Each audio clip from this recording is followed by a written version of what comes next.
નમસ્કાર દર્શક મિત્રો, @ગુજરાતમાં આપનું સ્વાગત છે। લોકસભાની ચૂંટણી પહેલા ભાજપમાં ચાલી રહેલા કકડાટમાં સાબરકાંઠા લોકસભા બેઠકે પણ સૌનું ધ્યાન ખેંચ્યું છે। એટલું જ નહીં, આ બેઠક માટે તો ભાજપમાં ભડાકા પણ શરૂ થઈ ગયા છે। ભાજપે ભીખાજી ઠાકોરને બદલે શોભના બારૈયાને ટિકિટ આપતા ભીખાજી ઠાકોર નારાજ થઈ ગયા હતા।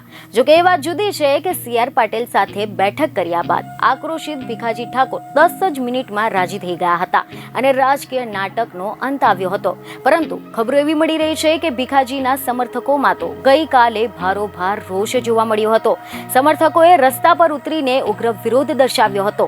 મેઘરજના વેપારીઓએ ભીખાજીના સમર્થનમાં ધંધા રોજગાર બંધ રાખીને વિરોધ કર્યો હતો। એટલું જ નહીં, 2000થી વધુ કાર્યકરો ભીખાજી ઠાકોરના સમર્થનમાં રાજીનામા પણ આપી દીધા હતા અને હવે જો ભીખાજી ઠાકોરને ટિકિટ નહીં આપવામાં આવે તો ચૂંટણી બહિષ્કારની પણ ચીમકી ઉચ્ચારવામાં આવી હતી। તમે જણાવી દઈએ કે ખબરો એવી મળી રહી છે કે સાબરકાંઠામાં ભાજપે ભીખાજી ઠાકોરને બદલીને શોભનાબેન બારૈયાને ટિકિટ આપતા ભારે વિરોધ જોવા મળી રહ્યો છે।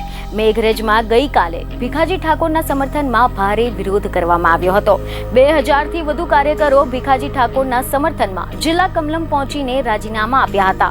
ભીખાજીના સમર્થનમાં મેઘરજના વેપારીઓએ ધંધા રોજગાર બંધ રાખીને વિરોધ દર્શાવ્યો હતો અને જો ભાજપ ભીખાજી ઠાકોરને ટિકિટ નહીં આપે તો ચૂંટણીનો બહિષ્કાર કરવાની પણ ચીમકી ઉચ્ચારી હતી। તો બીજી તરફ મીડિયા અહેવાલ અનુસાર એવી માહિતી સામે આવી કે CR પાટીલ સાથે બેઠક બાદ ભીખાજી ઠાકોરના સૂર બદલાઈ ગયા।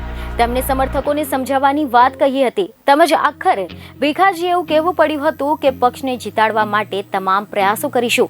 જો કે તેમના સમર્થકો હજુ પણ ટસના મસ થવા માટે તૈયાર નથી।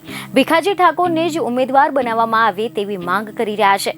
ત્યારે જોવાનું તો એ રહેશે કે આગામી સમયમાં ભાજપ આ નારાજગીને કેવી રીતે દૂર કરશે। બીજને ખબરો સાથે ફરી મળીશું। ધન્યવાદ।